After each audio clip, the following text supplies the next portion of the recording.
Om Sai Ram. Welcome to Sai Baba delivering God and divine blessings. मैं हूं आपके साथ नीलम और आज मैं फिर सच्चरित्र की एक स्टोरी के साथ यहाँ पे प्रेजेंट हुई हूँ। ये स्टोरी चैप्टर 7 से लिया गया है।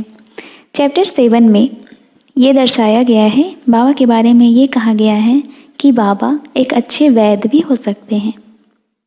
बाबा अपने भक्तों का, सिर्फ भक्तों का ही नहीं, जो भी गरीब दुखी कोई भी उनके द्वार पे आता था, अगर वो रोगी रहता था, रोग से ग्रस्त रहता था, तो बाबा उसके रोग दूर किया करते थे। बाबा एक अच्छे वैद्य भी थे। तो कैसे बाबा साईं से साईं वैद्य बने, ये देखते हैं इस चैप्टर में। ये है, एक समय की बात है कि सिटी गांव में एक कुलकर्णी नाम का वैद्य था, जो कि एक ही था, पूरे गांव में एक ही वैद्य था उस वक्त, और वो कुलकर्णी था। तो वे अहंकारी था और वे जब इलाज करता था लोगों का तो वे बहुत धन लेता था, रुपए लेता था, और गरीब लोग उतने रुपए चुका कर इलाज कराने में असमर्थ हो जाते थे। कभी कभी तो गरीबों को अपने खेत, अपने घर, ये सब गिरवी रखना पड़ता था, तब जाकर वे इलाज कराते थे। और वो जो कुलकर्णी था, वो गांव का मुखिया होने के नाते एक वैद्य भी था, लेकिन वे अहंकार से इतना भरा पड़ा था कि उसे अपने अहंकार के आगे कुछ भी दिखाई नहीं देता। बाबा को यह सब देखा नहीं गया कि गांव के लोग बीमार रहकर कुछ नहीं कर पा रहे, इलाज नहीं करा पा रहे। तो बाबा एक बार सिटी से गायब हो गए, मतलब कुछ दिनों के लिए वे किसी जंगल में चले गए। वहाँ उन्होंने बहुत दिनों तक समय बिताया और वहाँ से वैद्य बनकर वापस आए।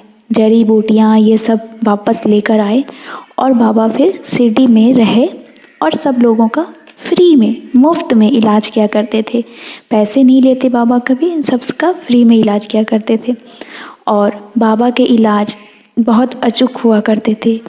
बाबा ऐसे ऐसे औषधियों से इलाज किया करते थे जो कि वास्तव में घातक साबित हो सकती थी, लेकिन बाबा उस चीज़ से इलाज करके लोगों को रोग मुक्त कर दिया करते थे।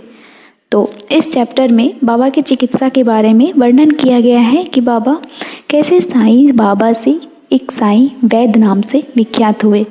लोगों का मुफ्त में इलाज कर बाबा सबको बहुत सुखी करते थे, अपना बहुत ब्लेसिंग्स, बहुत प्यार बाबा दिया करते थे सबको। और आज भी बाबा की उदी किसी दवाई से कम नहीं है। अगर कभी भी किसी भी भक्त को सच्चे दिल से बाबा को याद करना है और बाबा उसका तबीयत अगर ठीक करना चाहे, तो बाबा की एक चुटकी उदी ही काफ़ी है। ना कोई ट्रीटमेंट, ना कोई मेडिसिन, किसी की ज़रूरत नहीं होती।